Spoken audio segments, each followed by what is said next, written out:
Okay. Good morning, everyone. Thank you for joining our 5th class. Like always, please go to the GitHub and download the latest version because I just uploaded some content.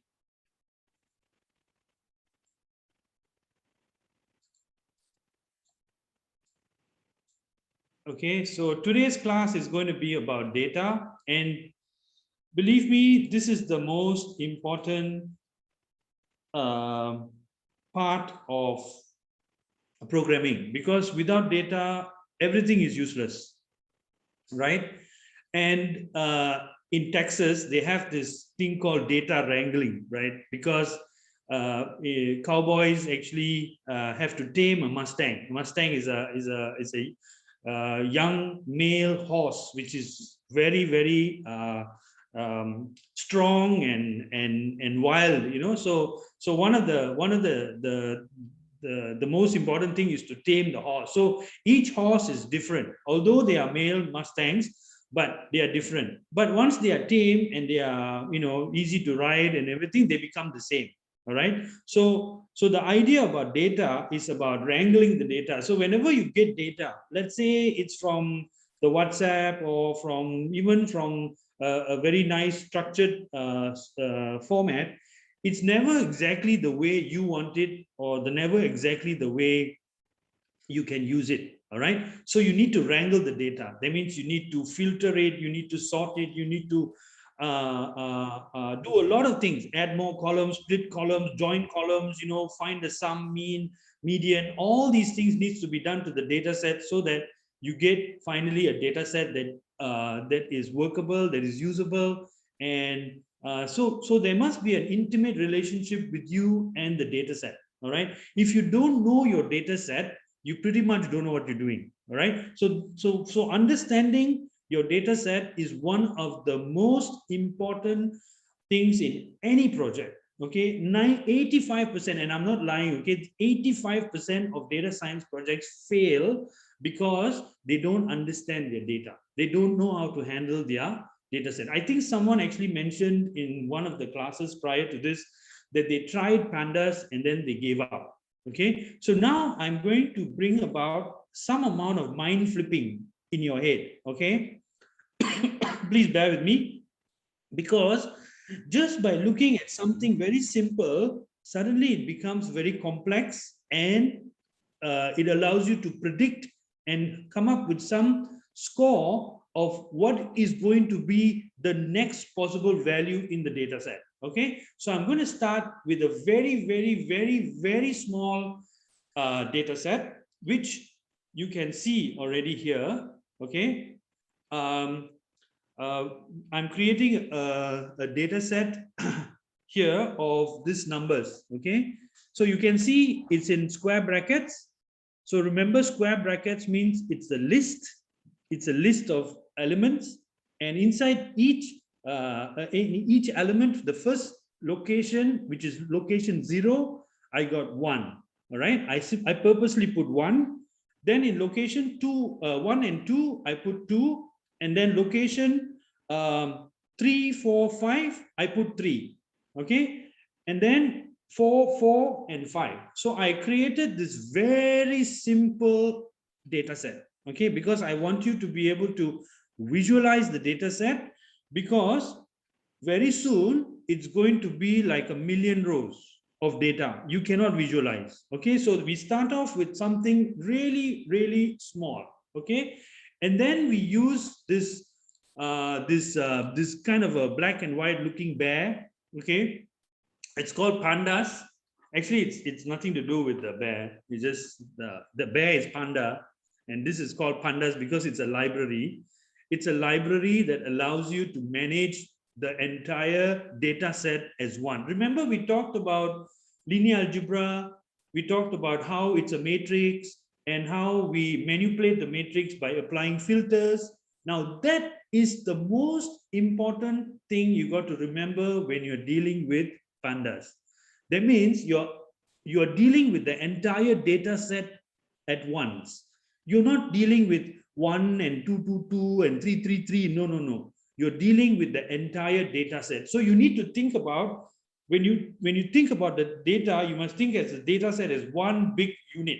Okay, what should I do to filter it? So when I apply a filter, it's a dot product. So it must be applicable to the entire data set, and what I get is a new data set that has been applied on, the filter has been applied on. Okay, so keep that in mind, that we are going to manipulate the entire data set as one. Okay, so Pandas is actually very useful. We can learn a lot from Pandas. The moment we convert, see what I have done here is Pandas handles it as a data frame. That's the terminology that they use, data frame. Okay, so they've put it inside a frame, and they actually have algorithms that's already run on the data set and is ready waiting for you to just call out the functions. Okay, so the first element that you put inside here must be an array. Okay, it can be a list array, it can be a dictionary, it can be a tuple, it can be all those good stuff that we learned. Okay, it can be any sort of an array, but in this case I'm using a list array because you can see there's a square bracket around data. Okay, so that is data. So data frame can also read from a CSV file, can read from a JSON file, can read from a GitHub location, anything. So it's quite powerful in that sense. So whatever you put in here, it will try to figure out, oh, I think this is a file, or but then there are certain functions that we need to tell it to what to do, and then it will do it. All right, so I just want you to run this. Okay, and you will immediately see that it's created an array, and it's automatically put these values. These values are called indexes. Okay, so it's automatically given it an index of 0 for 1, 1 to 2, and 2 to 2, 3 to 3, 4 to 3, 5 to the next 3, and then 6, 4, 7, 4, 8, 5. Now, why did I create this sort of an array? Is because I want you to just type, because df is now the data frame. Okay, so we always use df as a variable to point to the data frame. So the data is actually, the raw data is here, and we put it inside a data frame, and we call it df. So when I hit df, it will, because I have a few rows, it will only show maybe 10 rows, or yeah, but if it's got 100 over rows, it'll only show 10 rows. All right, so what do we do when we actually hit df describe? You see it has given us an index. I mean, it's given us some statistical values.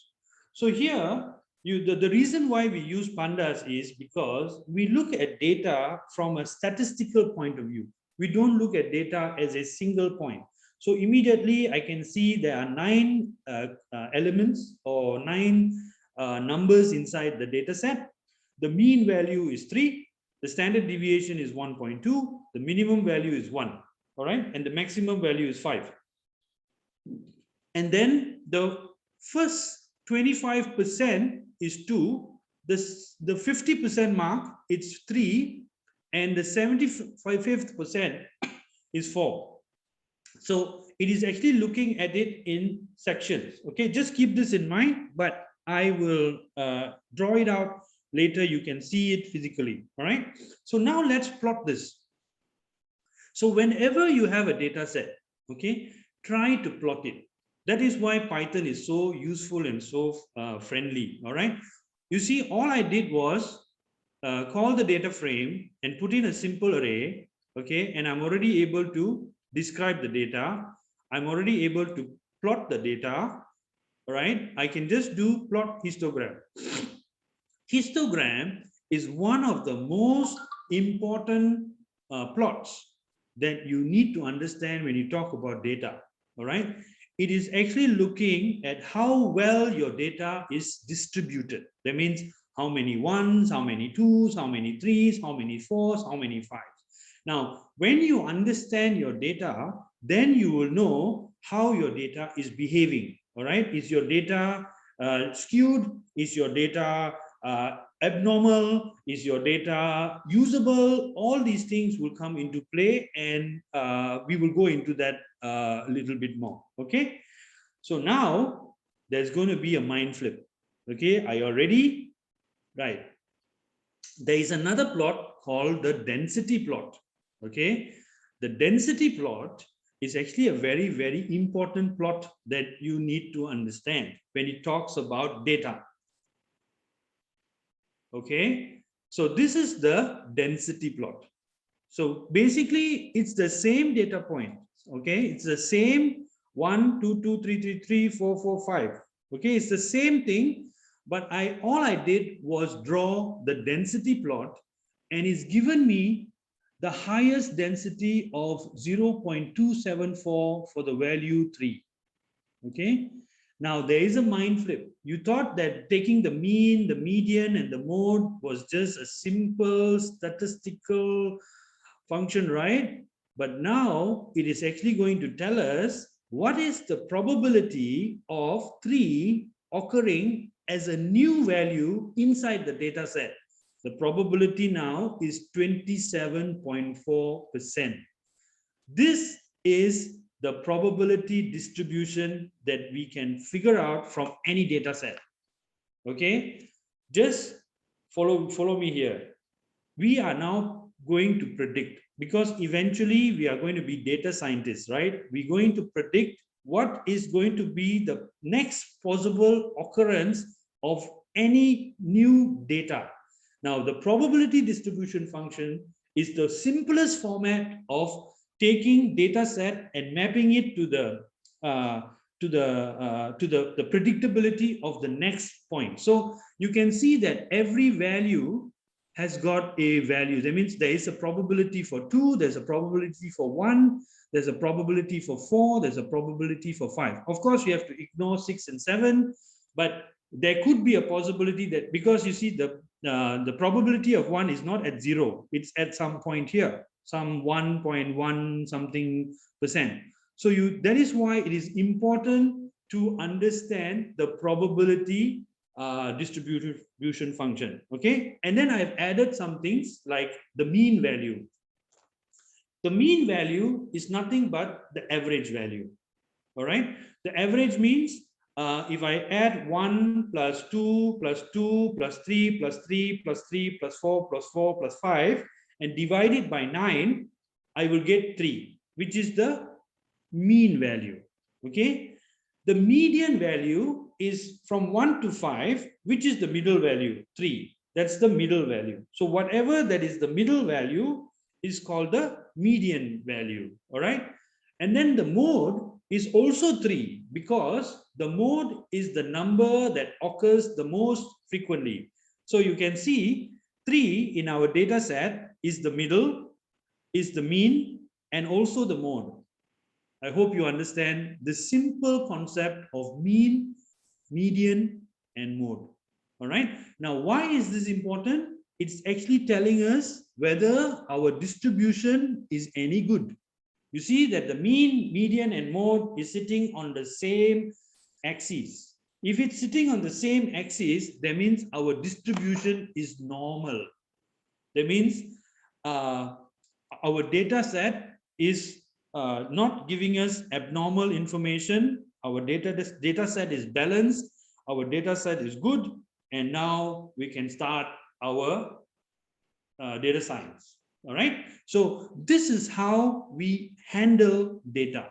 So you need to handle it. That's why the wrangling comes in. You know, if the mean is off the median or the mode is off the median, then we need to do some wrangling. You got to massage it to come back to the normal distribution. Because if you don't have a good normal distribution for your data set, your output also is going to be abnormal. So we cannot afford to put garbage in, because what we're going to get is garbage out. So this is very, very important concept that you need to understand when it comes to data. All right, because you're going to go out there and do projects now. You're going to go out there and take data from this place and that place and all of that. So you need to start looking at your data intelligently, mathematically. to see whether there is a definite pattern for you to actually start predicting, to start making assumptions, and so on and so forth. So this is the basic concept that we need to understand in order for us to begin our probability and our predictions and our machine learning and all that stuff. Okay, it all starts off here. So you see the simple calculations that we've done, the mean, the mode, the median, is already telling us something.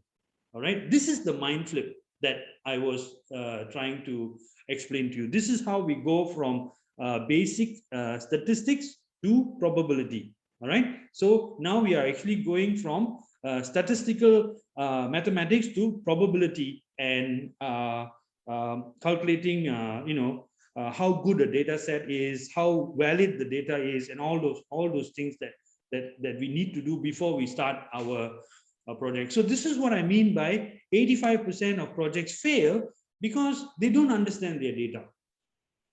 All right. So this is why it's a very, very simple library called Pandas, and it's got huge amount of functions inside there. I can't go through everything, but I definitely can show you the important ones for you to begin to understand how to use the library. All right. So, the most important takeaway is for today's class is to handling data. So when you say you know your data, you must be able to describe your data in this format. What is the mean? What is the median?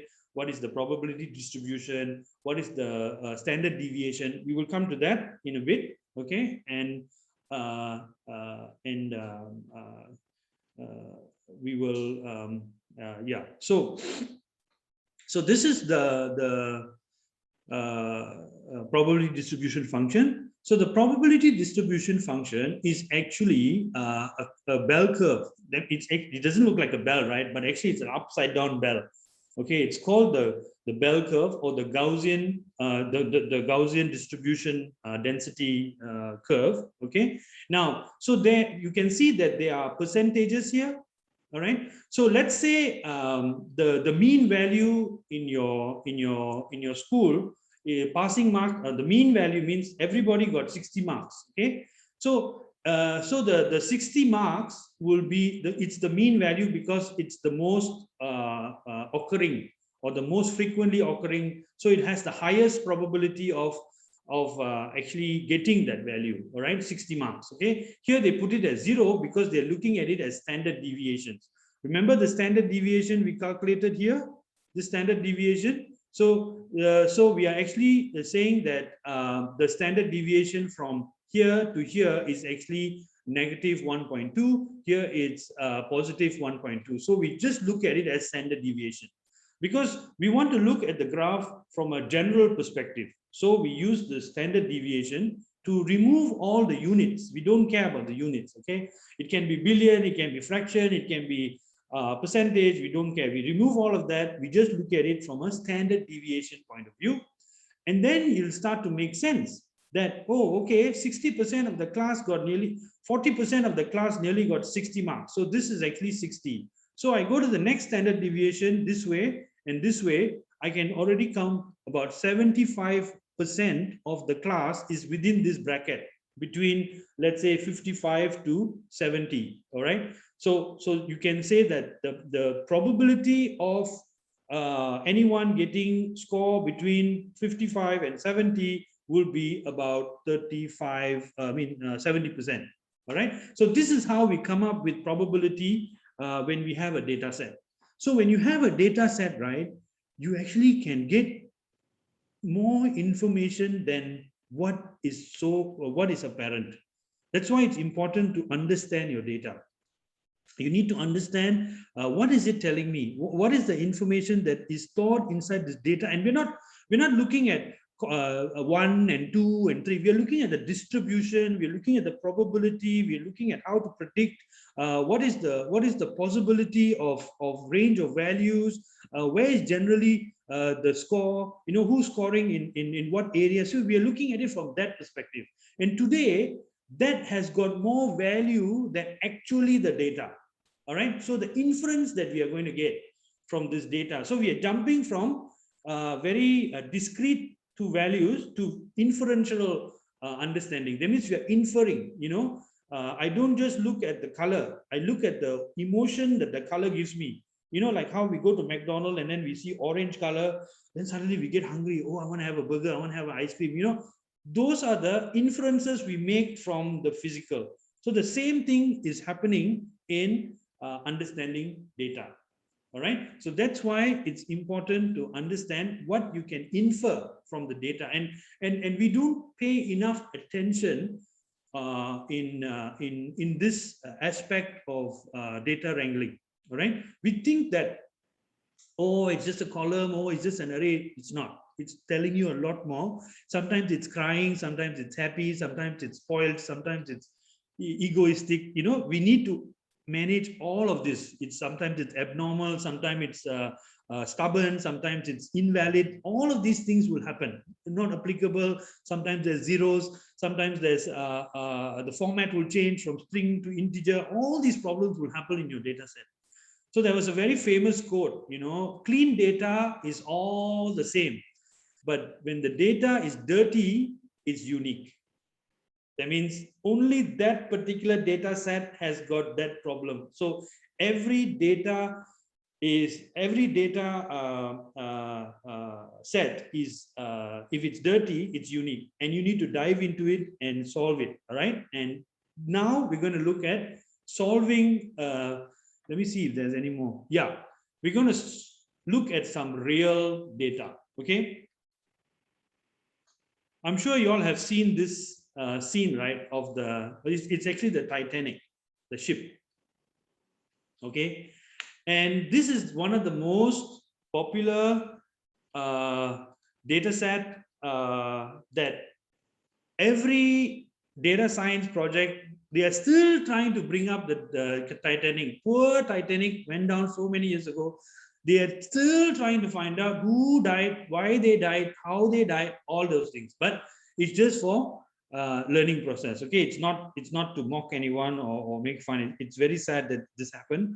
But as I dig deeper and deeper into this sinking of the ship, it's actually nothing to do with the iceberg. That's another story. But anyway, let's assume that it went down, okay, and we got some statistics from some good souls somewhere.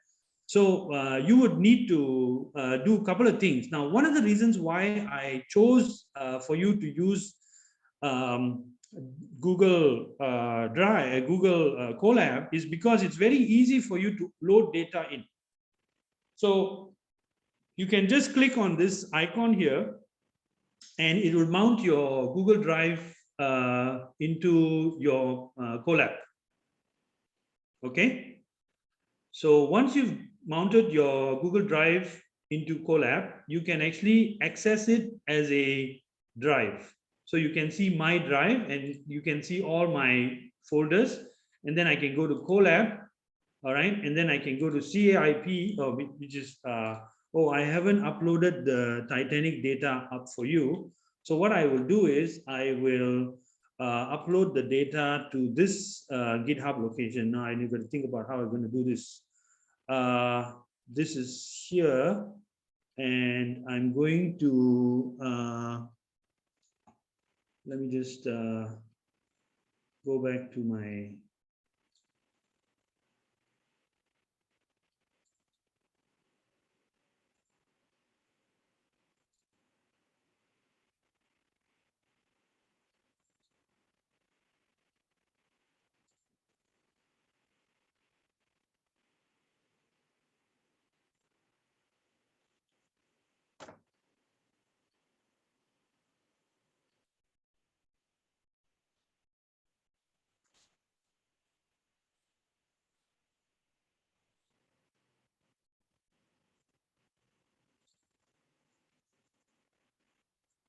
I'm going to extract it to my downloads folder. And then I'm going to go to my Colab. I'm going to go to GitHub and go to file. I can actually upload a file here somewhere, raw. Nope.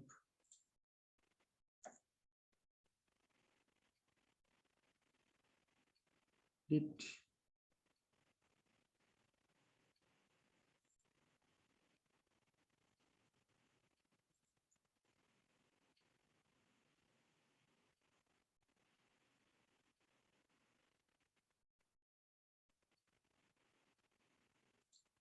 How do I?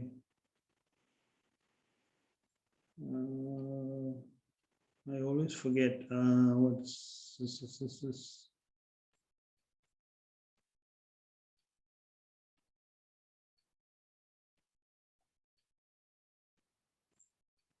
No, I'm in lesson 5.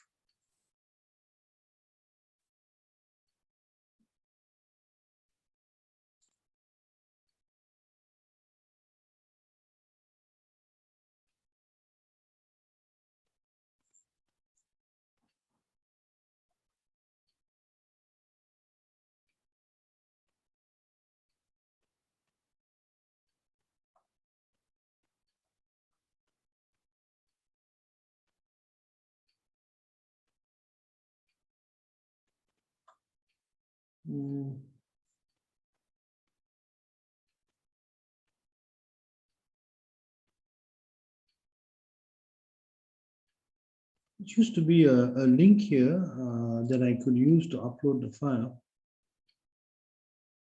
I don't know where that link is now. Security projects discussion.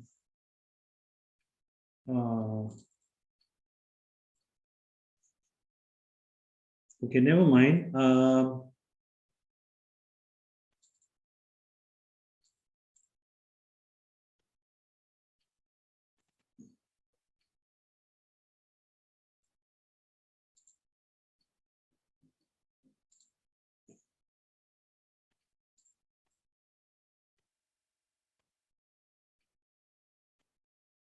I will share the link with you. I get the link and I will go into the chat. Where is the chat window?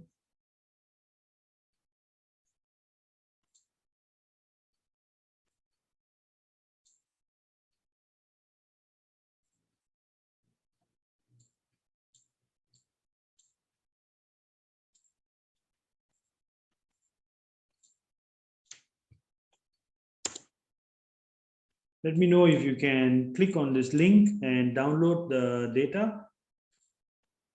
And then you can add it to your drive, your Google Drive, put it in a folder, and then you can access it using the path like this. So you can see that it starts off at drive. No, it starts off at content because that's how it's defined, content. You can check. It says, okay, so I need to run this. This is fine.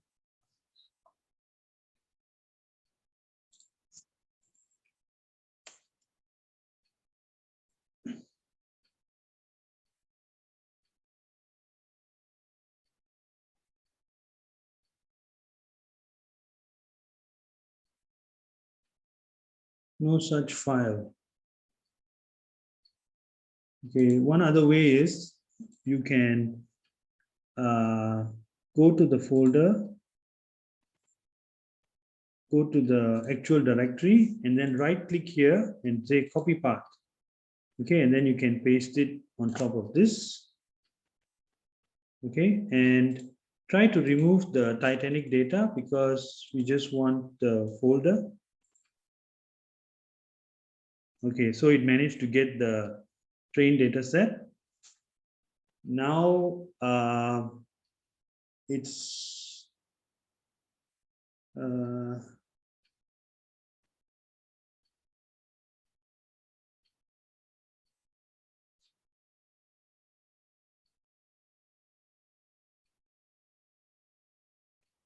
data path, train CSV.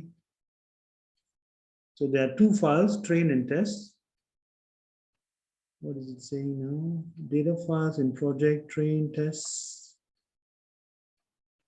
token, error, calling, Python, engine. So I think this is probably my Google Drive. Revoke, and you can revoke, activate it again.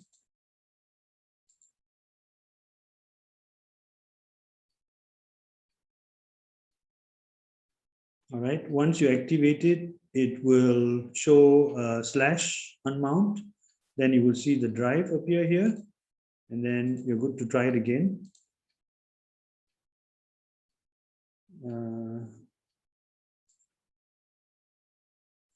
My drive.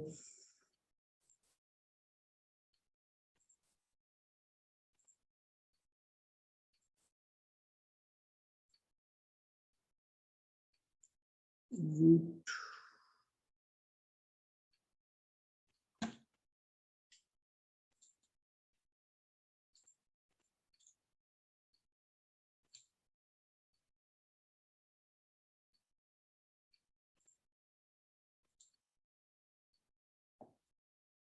Okay, let me just do another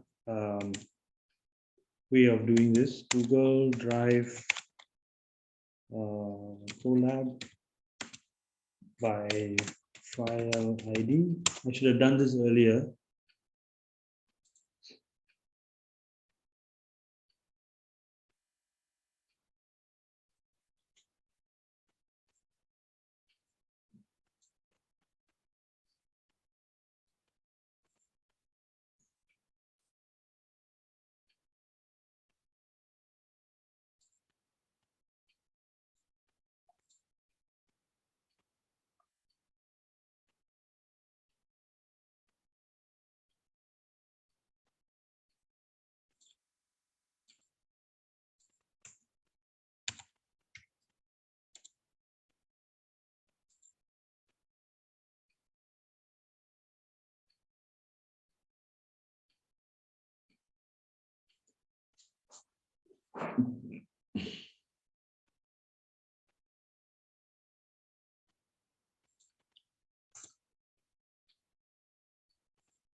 Why is it not working?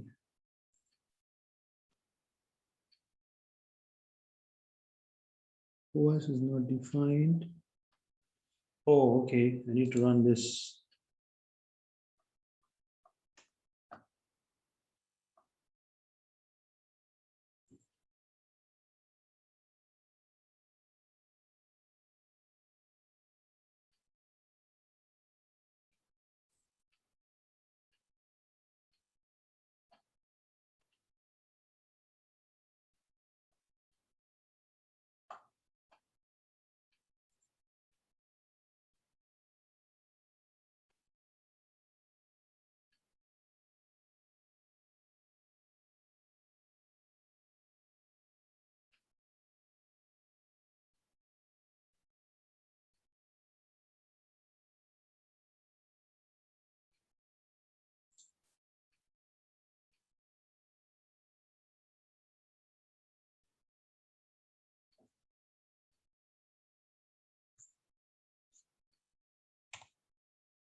Okay, this is getting a bit annoying. We can just copy this whole thing and put it here.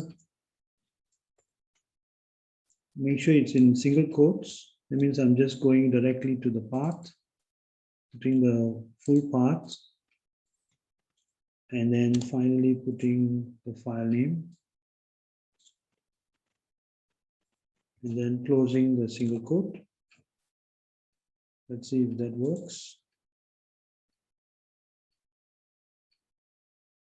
Token failed. Engine. Why is this?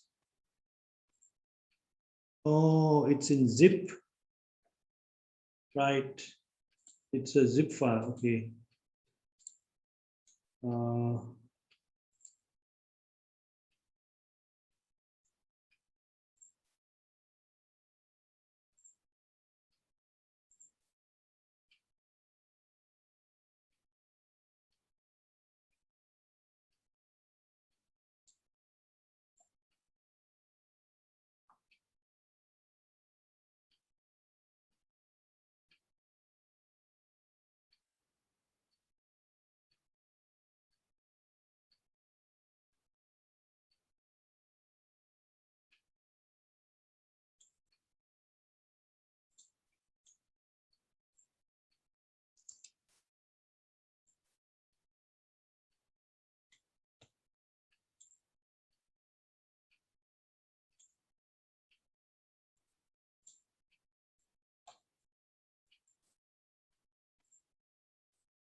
Data files in this project.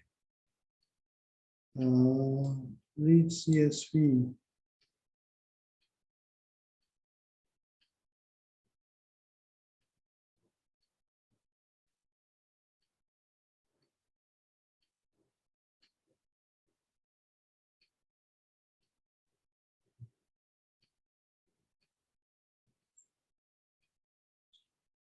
Then another way would be to just upload the file from the downloaded folder.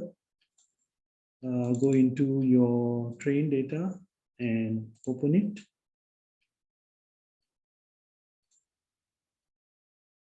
This way you will see the data set right here, and then you can just copy path and place it here. This will be an easier way. There are many ways to do the same thing.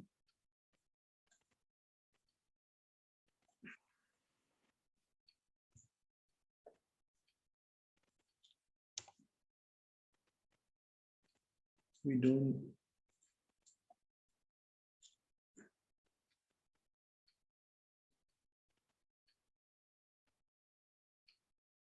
File one.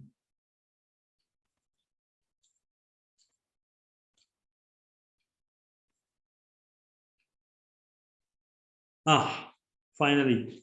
I think the easier way is to just download the file, extract it, and then you can delete it off later. Upload it using this icon right here, where it opens up the upload function, and then you can upload it to your book Colab. And yeah, I think I should have saved it like this. So let me save it to the GitHub again.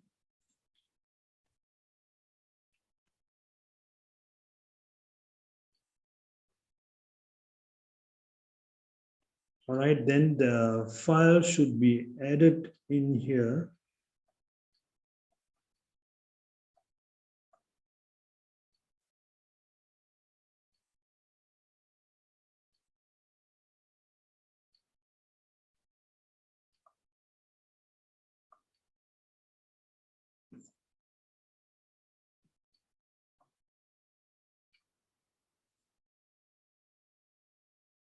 No. Yeah, no choice. All this can be actually removed. We don't need all of this stuff. We don't need all of this stuff. We don't need all of this stuff. We can just start from reading the PDF directly. And sorry for this. So what I'll do right now is I'll take a break, but I'll be right here. For those who need any help on how to upload this, I will help you. Basically, the easiest way is to use the upload function, upload session storage. You select the file and it uploads, and you can access it directly like this. All right, no directory path, nothing. You can just put pandas.read CSV. CSV stands for character separated value, and we can actually upload the file. And it's always good to look at the data. And if you just double click on it, it pulls up the data here. All right, so there is a bunch of values. You can actually see what is the type of data you have inside the data set. Okay, so why don't we take a break? I just want to make sure everybody is able to follow. That means you're able to download this data. All right, so it actually sees it. I don't know why it gave me that error just now.